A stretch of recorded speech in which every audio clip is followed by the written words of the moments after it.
Hi, I'm Ryan Isakainen, ETF strategist at First Trust. On this episode of the First Trust ROI podcast, I'm joined by Rob Biddinger, Managing Director of the First Trust Capital Solutions Group. If you've ever wondered about alternative investments, that's what Rob and I are going to talk about on today's episode. We're going to discuss what makes an alternative, why more and more investors are considering adding them to a diversified portfolio of stocks and bonds, and why many institutions and high net worth investors have already, for decades, incorporated some of these assets into their portfolios. Thanks for joining us on this episode of the First Trust ROI podcast. Rob Biddinger, thank you for joining us. Great to have you on the podcast. Yeah, thanks for having me. So I'm curious, have you ever done a podcast like this before? This is my first. Okay, so this is your first podcast, but we were talking before, and you do have some experience on camera, in the media. So I don't want to put you on the spot here, but tell the viewers of the First Trust ROI podcast about that. What was your foray into being on camera? Yeah, that's funny. My 15 minutes of fame. Your 15 minutes of fame. So backstory, I've been on Selling LA, which was a reality TV show based in LA in real estate. Funny story there is my neighbor at the time was the producer on the show. Okay. And so he kind of came to me last minute. They were in need of a buyer or someone to play a buyer. And I had just moved down from San Francisco. And in this case, they were showing sort of a flat in Venice that they thought would be very appropriate for me, playing the role of I'm moving from San Francisco. I'm looking for this bachelor pad of sorts. And so I got to see sort of how the sausage is made in reality TV. So I've still never watched the episode. Kind of oh, come on. Thing. Yeah. But I am definitely going to search for it after we're done recording this podcast. So I'm hearing you say, and I mean, you have to kind of suspend disbelief when you're watching these reality shows. Like, it's not exactly as it seems. Is that what I'm hearing from you? There were quite a few takes and some guidance, and at least my role at the time was not accurate because I was not looking to buy a home, and but it was a fun experience. That's fantastic. But it was a real estate agent. It was a real house that was on the market, but I was not the real buyer. So. That is not the career path that you have chosen. One and done. One and done. Yeah. It wasn't your big, discovery breakthrough moment in California. No, I moved to LA for it, but it just didn't pan out, I guess. Okay, so instead, you are working at First Trust for the First Trust Capital Solutions Group. You're a managing director. And for those that aren't familiar with what the First Trust Capital Solutions Group does, can you tell me a bit about what your group does? Yeah. So we are a group that's dedicated to providing alternative investment solutions for the financial advisors we work with at First Trust and their clients. Okay. As you know, at First Trust, historically, our business has been built around the financial advisor, and you've seen products and resources evolve as the demand has for the advisor standpoint. Mm-hmm. And so a few years back, we were getting a lot of demand around alternative investments. And so Jim Bowen had asked us to go out and kind of figure out a way to build a first-class business in this world. So the business was launched in 2021, and it's been going quite well. To set a baseline, there are some that hear alternatives and they know exactly what you mean. There are others that hear the word alternatives and they wonder, well, alternative to what? What exactly, when you say alternatives, what should people be hearing? What do they understand when they say that? I think simply put, it's anything that falls outside of the traditional asset classes, right? Stocks and bonds. And so even when you get in that space, it can be pretty broad. So in some cases, they're illiquid asset classes, things like private equity, private credit, real estate, hedge funds. But it even can be an alternative in the public markets as well. Things like commodities, cryptocurrencies would be considered alternatives. If you get really, really broad, things like art and those types of things. Really, the way that we view it is anything that has a low correlation to the risk return profile of the traditional asset classes. Okay, and because of that low correlation, is that the main thing that we're looking for? Well, I guess two questions. First off, what drives that low correlation? And secondly, why is it beneficial for people to think about incorporating some of those? So first off, what drives the low correlation between some of those other assets and what people normally buy, which is maybe stocks and bonds? Yeah, and in some cases it's the illiquidity of the asset class, right? So if you're talking about private equity, these are private companies that are growing with the hopes of going public. And so because they're not traded on a day-to-day basis, and you can get a different return profile than you would see in kind of the public markets. Mm-hmm. In some cases, the benefit really is around kind of the way that it impacts a portfolio, right? And so there are asset classes in the alternative space that are more driven towards driving alpha or excess returns. Okay. There are some that are really driven towards risk mitigation, smoothing out the ride for advisors. I think that's, or advisors and their clients. I think that's a lot of what where the misperception lies with alternatives is it's built to really smooth out the ride for advisors and their clients. Okay, so most people, when they think of alternatives, it's usually been focused on some institutions, maybe ultra high net individuals or families. And so is that what your group is focused on? Is that really the target market? And if so, why is that? Historically, that has been where most of the investments in alternatives has gone, into that high net worth and the institutions. What you've seen there is really it's tied to kind of two main things. It's access. And that's everything from manager availability, that's for high minimums, high fees, a lot of those types of things, as well as complexity, right? So could the individual investor, do they want to deal with all the pain points that go along with onboarding into these strategies, where it's a lot of paperwork, tax reporting like K-1s and those types of things. And so really our business is built around simplifying the entire experience for what I would call the mass affluent. There's a term that's been thrown around quite a bit, which is the democratization of alternatives, where essentially you have these types of investments that are moving downstream, and we're really focused on helping that with helping drive that for our advisors. Why are we seeing renewed interest in alternatives, especially over the last few years? Yeah. Well, it just seems like I'm hearing about alternatives a lot more lately. Yeah, and again, I think it really starts with access, right? And so there's been some changes, technology being one of them, right, that have simplified some of those pain points that I mentioned before. The other is you've seen some structures, some investment structures, what we would call the registered alternative or the semi-liquid alternative space, things like interval funds. These structures have been around for quite some time, but they've really been adopted at much faster rates. And so it allows an investor to access those managers that are across the landscape of the private markets. But really you're seeing a lot of these types of managers and these types of strategies sort of moving downstream. You mentioned a couple times the different liquidity profile. I'm an ETF strategist. I think of the ETFs you can sell throughout the trading day. Yep. That's not the case with most alternatives. So how does that usually work?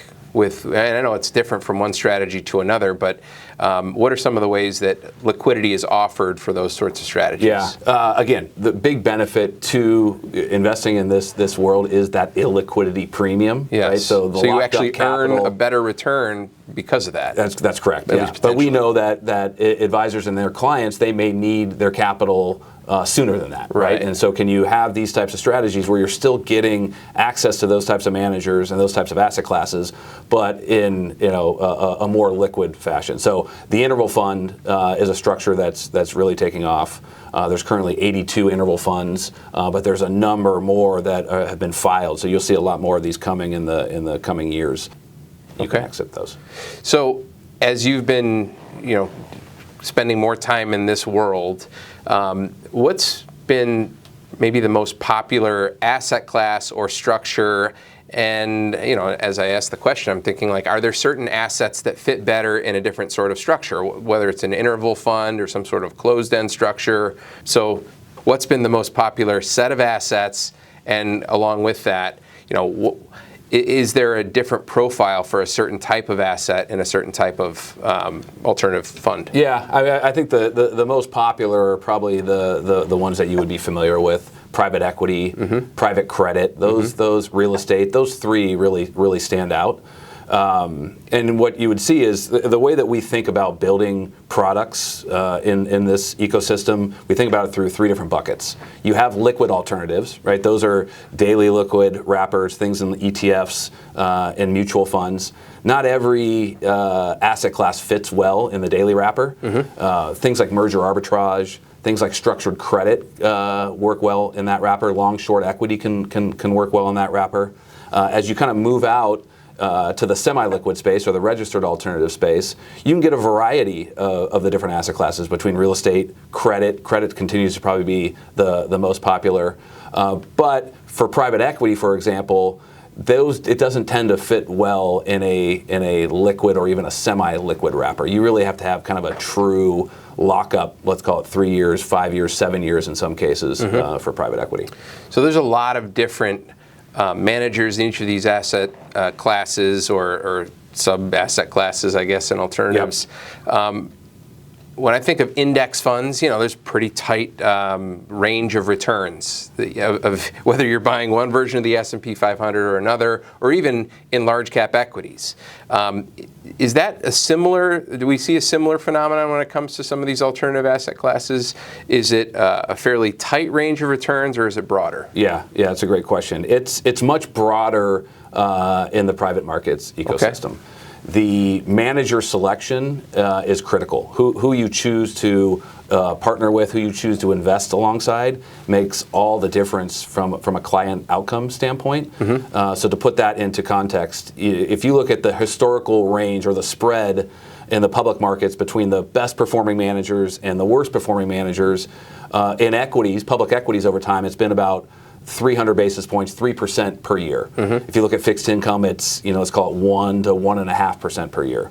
If you move into the private markets, private equity, for example, the spread between the best performing and the worst performing managers can be in the range of 15% per year. Wow. Private credit's close to 10%. Real estate's in that 15% range. So again, who you choose to invest alongside really makes the difference in this world. What are some of the reasons why there's such a wide spread between those, the two managers that are investing in real estate? Why is there such a wide spread in their returns? There tends to be a spread, right? The reason for that is there's a lot of inefficiencies in that market, right? Okay. There's less barriers to entry in some cases. And so what we are finding is research is imperative, right? Doing your due diligence, not only understanding the process of the manager, the historical risk and return of that, but also operationally, how do they function? And so I think that's one of the things that you'll see when looking at the best performing managers versus the worst, is those inefficiencies and taking advantage of some of those inefficiencies. What are some of the major challenges as investment professionals are thinking about, who some alternatives are appropriate for, how to find different alternative managers? What are the major objections that they're that you're getting based on some of the financial professionals you deal with? Yeah, well, the one thing I'll say there is we are still to use the baseball analogy, we're still in the early innings of this democratization of alternatives. So we're finding at First Trust that the need for education at the advisor level as well as the end client level is really important, and that's one of the major focuses that we have, because sometimes it's a lack of understanding. So maybe the perception is it's these asset classes or these investments are more complex, and so they stay away from them. Yeah. Maybe historically they've had a bad experience, in the real estate space, for example. The private REITs that were built years ago are very different than the private REIT structures now. And so, again, a big focus of ours, being dedicated to working with financial advisors, is educating them on the different asset classes. Where do they fit from a portfolio construction standpoint? What are the right structures that you can implement and tailor for your business and for your clients' needs? Okay. As you kind of have talked with financial professionals and tried to figure out how to best meet their needs, what are some of the ways that First Trust is focused on education? I mean, obviously we're doing a podcast, so maybe this is one way, but but what are some of the ways that your group has focused on educating advisors? Yeah. I would say first and foremost at the ground level. Okay. Right. So we are a firm that has been built around the financial advisor and meeting with them in person, right, on a day-to-day basis. And we're taking the approach within educational alternatives. We're taking that same approach, right? Okay. So we did last year in 2023. We saw over 2,000 advisors. We had roadshows, what we were calling alternatives institutes. Okay. Again, sitting down with advisors, educating them on the impact to portfolio construction, where they fit, all the different types of structures that they may be hearing about. And so that's we continue to that plan going into 2024. There's other things, like on our website, for example, you can take different tests to get accredited in the interval fund space and learn about that. Are those prerequisites to be able to sell those? In some firms, yes. In some firms, no. That's really up to the broker-dealer at this point. So but it's never a bad idea to learn more about them if you're planning on utilizing for clients. Yeah. Yeah, okay. and I think we'll continue to come with more resources in that space as well moving forward. Okay, so you're putting on a lot of frequent flyer miles. Yes. Is that a fair statement? My partners and I are hitting the ground, and we will be doing so next year as well. You were telling me. Again, earlier, before we were on camera, about you visited all the baseball stadiums across the country. Is that true? That's true. That's true. So you're used to kind of zipping all over the place. But very different. Tell me about that. Is that I graduated college in 2000, so it's over 20 years ago now. And two friends of mine did 60 days in a GeoPrism. I don't think we could do that again. GeoPrism. GeoPrism was not a big car. For people that aren't familiar, that's like a shoebox of wheels. Yeah, 60 days across the United States. And, at the time, I mean, there's been a lot of new baseball parks that have been built since then. Yep. But at the time, we saw about 90% of them. So probably at this point, I've been to, let's call it 80% of the Are there any notable ones that are sort of on the Rob Biddinger bucket list that... Yeah, I think it's the standard ones, right? It's pretty hard to beat Wrigley. It's pretty hard to beat Fenway. Yeah. I'm a San Francisco Giants fan, so it's pretty hard to beat. I don't know what they call it now, but Pac Bell. I think it used to be Pac Bell. It's tough when they change the name of parks. Yeah, like I still think of the White Sox as playing at Comiskey Park. Comiskey, yeah. And forgive me for those who are watching the podcast that are yelling, it's such and such. I have no idea. Exactly. It's Comiskey to me. Quickly. Just like it's the Sears Tower to me. Yeah. Well, and we saw the old Yankee Stadium, so I haven't been to the new Yankee Stadium. Oh, okay. That's certainly iconic. That's excellent. Sorry for that digression there. Okay, so another question that I like to ask guests of the First Trust ROI podcast is, as you're kind of spending time on planes, what are you reading? Any good book recommendations? And this can be, a business book. It can be a novel. What are you reading these days? Yeah, book that comes to mind. And this was actually really impactful as we were building out this business. Whether it was How I Built This, which is by a gentleman named Guy Raz. He actually has a podcast that he does as well, where he interviews founders of companies. And we're talking everything from Netflix to Airbnb to Cliff Bar, right? So a variety of different businesses. But really going through, how the ups and downs of building a business, from the idea, getting it off the ground, to where it is at that point. And I learned so much. I sent it to my business partners. We all learned so much from that. A lot of it is just iteration, iterate. That's one of the big takeaways. So anybody that's looking to build a business or grow something, I would highly recommend that book. So it seems to me like you're well situated, being where you live. You live in the San Francisco area, right? Los Angeles. I'm from San Francisco, but I live in LA now. You're still well situated. You see private equity, and you're dealing with private equity. I'm curious, there's been a big slowdown in companies that are private companies going public. Do you have any opinions on whether or not that's, are we going to see an acceleration in that at some point in the next year or so? 2024, yeah. I mean, we're recording this in 2023, but it's going to air in 2024. What do you have a perspective on that? Yeah, I think we would anticipate that it does pick up. However, I mean, it was things were pretty good and pretty frothy for private companies, for a variety of reasons. Yep. Some of them were interest rates were, right? That environment has changed quite a bit. That has had and will continue to have an impact on those types of companies. You've seen IPO, you've seen a number of companies IPO or that activity pick up recently, but those IPOs haven't performed as well in the public markets. That's true. But what we're seeing, because we deal in that private equity or that growth equity space quite a bit, we're seeing kind of a pickup in plans to IPO. So I think it's, we had to have this decompression in that market. Moving forward, we're in a much healthier space, though. Okay. What do you think about real estate? I mean, I'm thinking of California, where especially in some of the bigger cities, there seems to be a lot of occupancy or lack of occupancy. Yep. A lot of people haven't necessarily returned back to the office. Is that something that as you're talking to some of the real estate investors, that we'll see a recovery in? What do you have an outlook there? Yeah. Well, I think that goes back to sort of the inefficiencies, right? Every market has different dynamics that come along with it. Even the sub-asset classes within real estate have different dynamics, right? Whether you're retail, whether you're commercial, those types of things. So if you're own a lot of commercial property in San Francisco, we're in the early innings of a change there that's probably going to last for many, many years, and you're seeing some of this repricing and recapitalization on some of these properties that is dramatically lower than probably what people purchase them. So you'll see some of that play out over time. Yeah. But as we talk to our real estate operators, there's in some asset classes, there's great opportunities right now. If you've got the capital to put to work, we think that there's going to be some great opportunities, especially for those opportunistic managers. It seems to me that, you think of lacking liquidity. Sometimes that's viewed as a negative. Obviously, if you want to be able to get your money back, that's a negative. But if you're going to invest in real estate, especially if it's something like distressed real estate, like you'd see in some of those commercial buildings,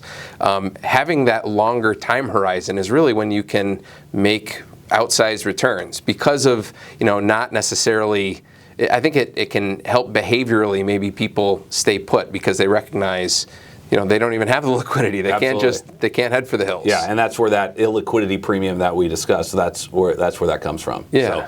So as we're educating advisors around where these different types of asset classes fit, typically it is, hey, this is the least liquid part of the portfolio. Right. If you have clients that need to sell this in the next year, 2 years, 3 years, this is probably not the best place for them. When you talk to investment professionals that are using alternatives, they're building it into asset allocations for clients, what does it tend to displace? Is it more a part of what was previously their equity portfolio, or equity allocation? Is it part of their fixed income allocation, a blend? What are you seeing most often? Yeah, I think it really depends on the client, right, and their need, their risk profile, their need for income, a lot of those types of things. Typically, it's probably a blend. If we're recommending, it's really hard for the advisor to just pick one of the asset classes, just picking private credit or just picking real estate. And we've seen, especially this year, where there was people that were overweight towards real estate, and you've seen drawdowns in those types of portfolios. So we're really recommending as a core to say, hey, you want to own all these different asset classes. Let us be your partner. We can help you structure it so it's efficient for your clients in the way that portfolios are built. And then take that from a mix of both the equity side and the fixed income side.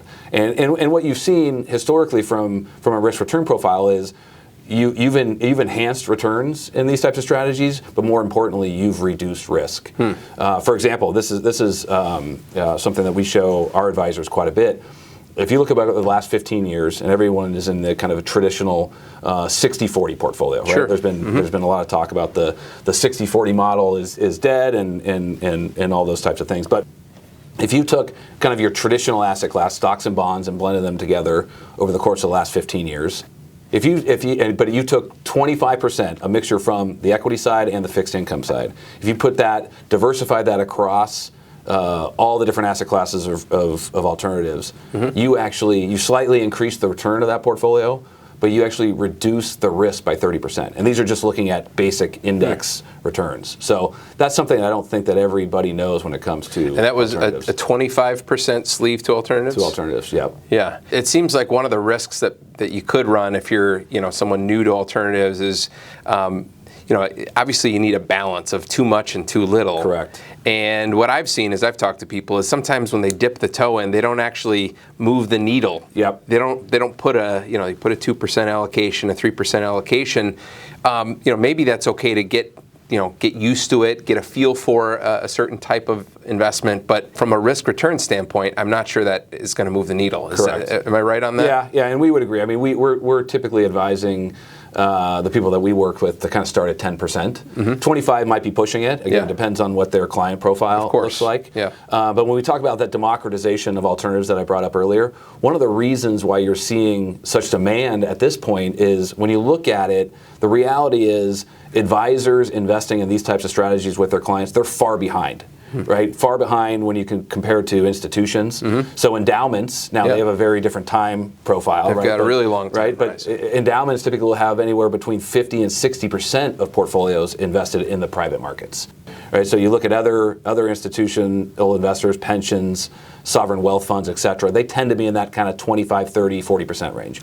We probably think that's too much for the private client. Sure. But again, to your point, if you're in the 2, 3, 4% range, it's probably not making the impact that it could or should. Yeah, and obviously you have to figure out what the needs of the investor are, the risk that they're able to bear, and make an appropriate decision. Yep. But that makes it's interesting. When did the endowments really start to embrace alternatives? Because it seems like for many years, that was really where you heard mostly about alternatives and some of those endowments. Any idea when they really started to turn that? It definitely goes back a number of years. We actually did a study where we looked at two of the largest, most well-known endowments, Yale and Harvard, and we compared them, their returns to the traditional 60-40 portfolio, 60% in the S&P, 40% in the ag.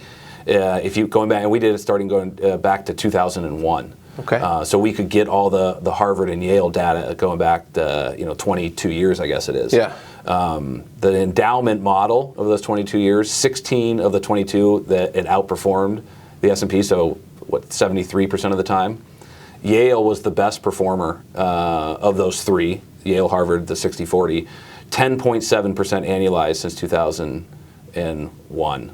The 60-40 was just under 6%, 5.94%, I believe. Yeah, that's a huge. So pretty big. I mean, when you start to difference. look at the dollar growth, if you had invested $1 alongside Yale versus $1 alongside in the 60-40, it's a pretty dramatic difference over a 21-year period. Wow. Okay, so we're coming up to the half-hour mark. Time flies. Great conversation.